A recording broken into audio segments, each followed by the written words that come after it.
தலைவர் வந்தவொடனே கேட்டாரு, என்ன ஒரு வைப்ரேஷன் நேத்தோட இன்னைக்கு அதிகமா இருக்கு அப்படின்னு.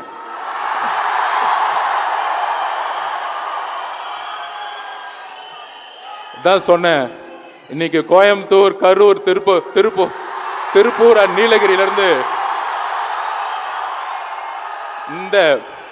இந்த மண்ணின் மைந்தர்களாகிய நம்மளுடைய கோயம்புத்தூருடைய சகோதரர்கள் வந்திருக்காங்க.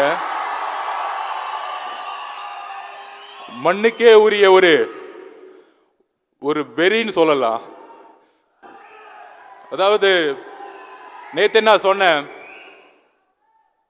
இங்க இருக்கக்கூடியவர்கள் இளைஞர்கள் நேற்று பார்த்துருப்பீங்க டிவி டிபேட்ல.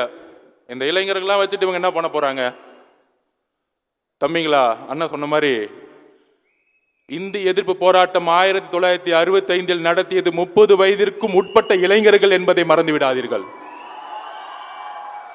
அதே போல ஒரு ஊழல் ஆட்சியை எதிர்ப்பதற்கு, ஒரு அடிமை ஆட்சியை எதிர்ப்பதற்கு இன்றைக்கு ஒரு புரட்சி இங்கு உருவாகி கொண்டிருக்கிறது.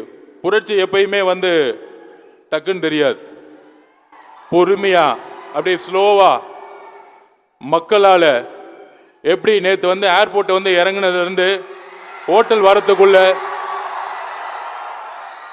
எப்படி ஒரு மக்களுடைய பயணம் அவங்கள எப்படி ஒரு ரோட் ஷோ இருந்துச்சோ, அதே மாதிரி இன்னைக்கு ஹோட்டல்ல இருந்து இந்த காலேஜ் வரத்துக்குள்ள 2.5 மணி நேரம். இது தமிழக வெற்றி கழகத்தினுடைய கட்சி தொண்டர்கள் அல்ல, மக்களுடைய செல்வாக்கு,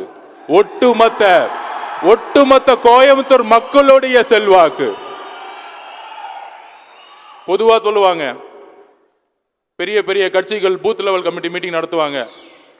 மீட்டிங் நடத்தி கையில் 1500 ரூபாய் கவரை கொடுத்து, கையில் ஒரு கோட்டரை கொடுத்து, லாரியில போட்டு பஸ்ல போட்டு அமைச்சிட்டு இருப்பாங்க. அப்படி இல்லை தமிழக வெற்றி கழகம். தலைவரால், கொள்கையால், ஒரு குறிக்கோளால், மக்களுடைய எதிர்காலத்துடைய நம்பிக்கையால் உருவாக்கப்பட்டது தமிழக வெற்றி கழகம். அதனால்தான் இன்றைக்கு 1 ரூபாய் காசு இல்லாம காலையில 6 மணிக்கு பஸ்ஸை பிடிச்சி இங்க உட்கார்ந்துட்டு இருக்கோம். 6 மணிலிருந்து ஈவினிங் 8 மணி வரைக்கும் ஒரு இடத்துல ஒரு கட்சியோடைய ஒரு நிர்வாகி உட்கார்ந்திருக்க முடியும்னா 2026 தமிழக வெற்றி கழகத்திற்கான நாள் என்பதை நாங்கள் வலியுறுத்தக் கொள்கிறோம்.